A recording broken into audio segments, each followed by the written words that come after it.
বাড়িতে ডেকে নিয়ে এক ব্যক্তিকে রক্তাক্ত করার অভিযোগ উঠল। বর্তমানে সেই ব্যক্তি হাসপাতালে চিকিৎসাধীন। আপনারা সে ছবি দেখতে পাচ্ছেন। বাড়িতে ডেকে নিয়ে রক্তাক্ত করা হয়েছে এই ব্যক্তিকে। অভিযোগ রয়েছে যে এই ব্যক্তির সহকর্মীর জামাই ওনাকে বাড়িতে ডেকে নিয়ে যায় আর ডেকে নিয়ে রক্তাক্ত করে, এমনটাই অভিযোগ। ঘটনা তেলিয়ামুড়া থানার গামাইবাড়ি এলাকায়। অভিযোগের তীর স্থানীয় বিমল মালাকারের বিরুদ্ধে। জানা গেছে এই আহত ব্যক্তি এবং অপর একজন মহিলা, তারা দুজন একসাথেই কাজ করতেন এবং সেই মহিলার জামাই নাকি এই ব্যক্তিকে, আহত ব্যক্তিকে বাড়িতে ডেকে নিয়ে যায়। বাড়িতে ডেকে নিয়ে তারপর রক্তাক্ত করে মারধর করে, এমনটাই অভিযোগ। কিন্তু এর পেছনে কি কারণ রয়েছে, কি বলছেন আহতের মা, শোনাবো।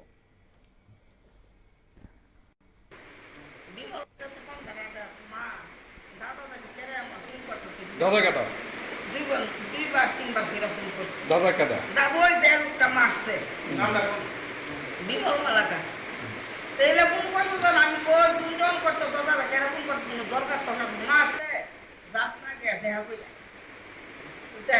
তাই যাবি তার বিমলটা দেখছি কারণ কি দেখছো বড় তা বল আমার কুতে বইয়া মোবাইল দেখতাছে, খেলা দেখতাছে, মোবাইল বড় গিয়া বইছে খেলা দেখতে বলে বইয়া রইছে দাদা আমি বইয়া রইছি আমি বাজার বড় ভাই বাইক দিয়া করবো বাজার দিয়ে বাজার গেলে না আমি মা কইছে নাই কোনা বাজার অর্ধেক লাগছে না বড় আমিও যাবো এটা কইয়া বলে গরম নিচে নিয়ে বলো দরজা মরজা লাগাইয়া ইচ্ছা মতো বলে আমার ভিতরে বাইক বুনু দরজা লাগাইয়া আমার ভিতরে ইচ্ছা মতো। কি নাম আপনার ছেলের? আমার ছেলের রাজীব মালাকা। রাজীব মালাকা কি করে? ওই হসপিটাল গার্ডের কাজ করে। যে মাসে কি করে? হ্যাঁ হ্যাঁ রাজমিস্ত্রি। হ্যাঁ রাজমিস্ত্রি কন্ট্রাক্টর।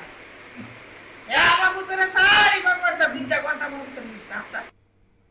আপনারা শুনলেন এই মহিলার অর্থাৎ আহতের মার বক্তব্য।